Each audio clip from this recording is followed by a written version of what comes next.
Hey y'all, it's your girl Key. What's up? This is Bree. We are back in the room. And as always, it is still June 29th, so we are still working on Men's Health Month and Yes. all those beautiful things about men. So over the past month, we've done what it's like to be a man in society, what hmm it's like to be a man with parent trauma and how that shows up in life. And so today we are looking at relationship trauma. Yes. And we have a very, very, very special guest named Julian. I like And it. he's a man. I appreciate that. Wow. Okay, I'll take that. I'm getting there. So we're gonna get all in his business. But before we do that, Julian, will you please tell the people about you as a person and hmm what you do? Me as a person, I'm a man of many hats. My name is Julian Cook. I am the owner of Cook Films, Nice. VintageMediaGroup.com, Julian Cook Photography, the Basement Studios, and a few other entities. Yeah, that's what I got right now so far. Nice. Julie, you got a lot going on. Yes, yes, definitely. Okay. I'm here for it. Nothing wrong with being busy. There you go. It's not. So we can give the people your information to follow you and the things that you do when we get to the end. Absolutely. Okay, good. So now that we know who he is, we can be nosy. Okay. We can be nosy. We're not going to harass you. I'm going to be on good behavior today. So, what? Today you want to be brand new. Hmm. Any other time we harass all of our guests and it's okay. I'm on good behavior today. They accept it. Okay, that's fine. So, Co-sign it, um, Julian. Co-sign it. I'm with you. I'm gonna sign off on that. Thank you. See, we Okay. got the air signature. This is why I like having Julian as a guest. Even though I just met wow, you him. and Julian gonna get boop boop in 2 seconds. Right out of here. Yeah. Okay, so Julian, as a man in dating, do you? Mhm. I want to talk about how relationship trauma impacts men because I feel like it's not talked about, and we always look at difficult relationships or traumatic relationships from a woman's standpoint, but men Mhm. go through things all the time. I've seen it personally also. So, um, just initially, I guess my first question is, what kind of traumas have you encountered in relationships? well, I'm not self-diagnosing, Of so course. Totally so I fine. right. So I don't want to say what all, but I can tell you some of the traumas that I felt. I've probably dealt with, um, and you brought up a good point because what happens with that, being a man, we're raised or brought up to take it like a man, suck hmm it up, and keep moving, which that's what we do in relationships. And so it's a lot of unnecessary baggage that goes on to the next person and to the next person and to the next person. And it just kind of adds up. And so when it comes to like, when you talk about traumas, I can't really pinpoint because I probably got a handful of them just based on, past relationships and whatever traumas that may have left, within those hmm relationships. hmm So Okay. Well, Julian, I want you to pick one you want me to that you pick feel one? comfortable sharing here with us on the show today. You Okay. said you got a handful, so we got like five options. What you Okay. got? Five options. I'm trying to think trauma wise. Yeah. Or even an experience that left a lingering emotional mark on you when it comes to Um, relationships. pride kind of played a part in a particular relationship I had where, and of course, age, which lingers into maturity. hmm But I think what happened is I kind of fell short on the situation with a person, and doing that, I really didn't give us a chance to really grow. But like I said, it was such a young age. It was pride. I really didn't want to hear all that. I'm good. On to the next one, hmm or whatnot. And uh, to sit back and look at and reflect on a lot of the stuff that transpired, I was very selfish in that relationship because I did a lot of hurting. hmm And a lot of that hurt actually is still kind of reflecting. in regards to how they are, dealing with life, and knowing that, that kind of stings a little bit in regards to knowing that I was I was a part of that, or I contribute to her, Sure. her trauma or whatnot, or the lack thereof. So. Hmm. Mhm. I love that you're taking ownership Well, thank of you. your role in the relationship and the way it happened.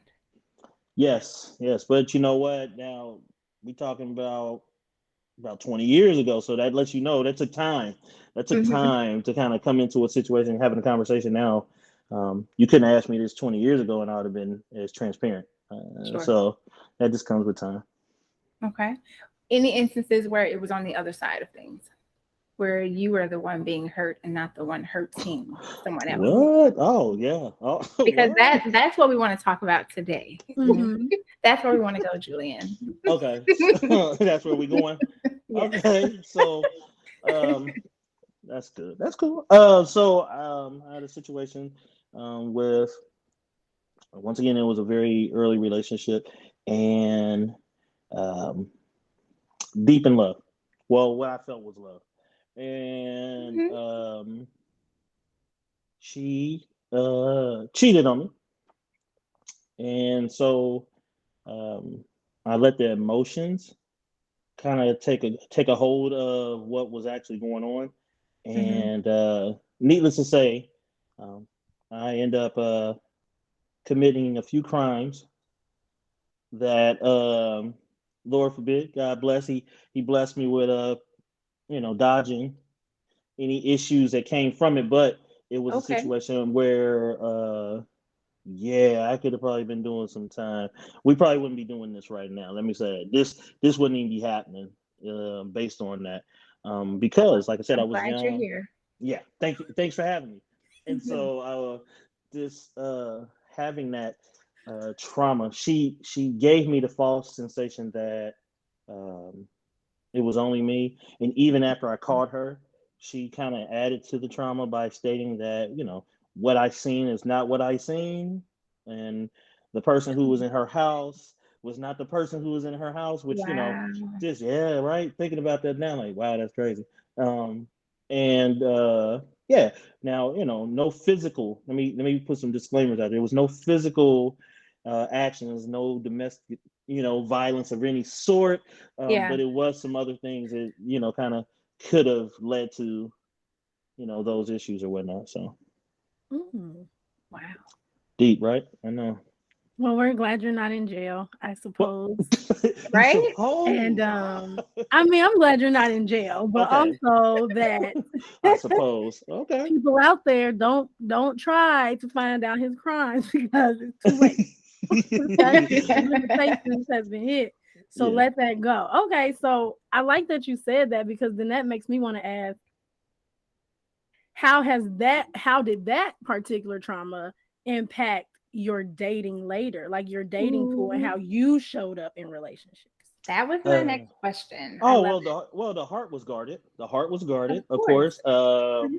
And with that trust, being able to be open and transparent, and want to be able to communicate, which that's Mm, 90% of a relationship. Being able to openly communicate, all for of that sure. was a wrap. I wasn't doing none of that because I was just, I feared the fact that I wanted someone to get that kind of control over me again and take advantage of me again. So I just, yeah, Mm, you know, mm-mm, okay.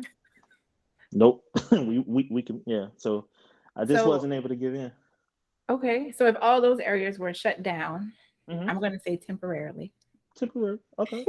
If all Yeah. those areas were shut down temporarily, then who was Julian in relationships or in dating? Then Yes. Who?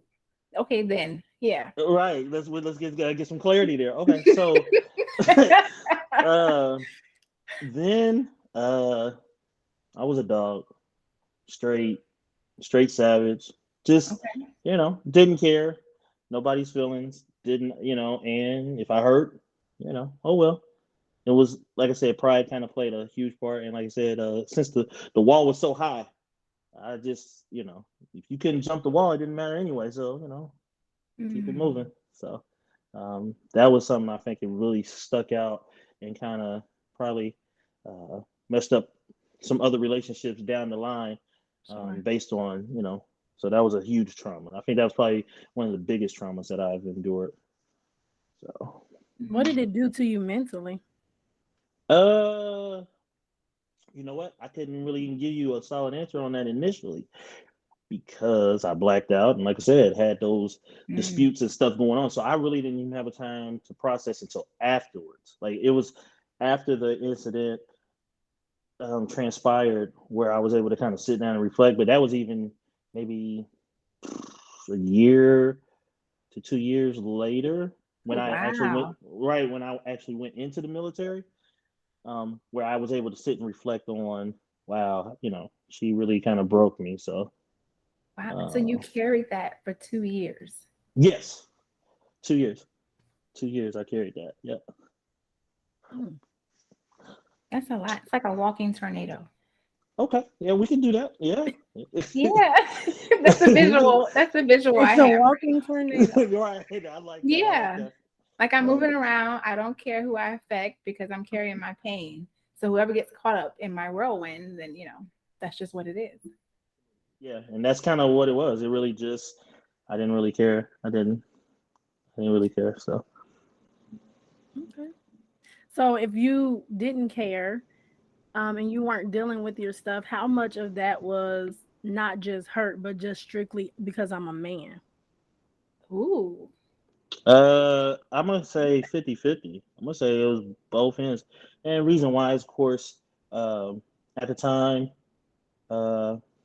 when my dad was living, as well as some uncles and some friends that I finally end up speaking to about, they gave me the typical man conversation, and a little tidbit. One of my family members won't discuss the details of the family member. He is a legitimate pimp. All right. Now this is where it gets a little crazy, right? Because I went to him for advice, right? I love it. No, but I know, right? So you got to ask yourself, like, why would you do that? But I'm like, he knows women. That's what I look at. He deals with women all the time. Why not ask him? And interesting enough, a lot of his insight, as well as others, they gave me, kind of gave me the guidance in regards to how I should start dealing with women after that situation. Because I was wide open. She had me wide open. I ain't gonna listen. I was ready to go all in. Even at that such a young age. I mean, I think I was literally just 21. So, right. I know. So, yeah.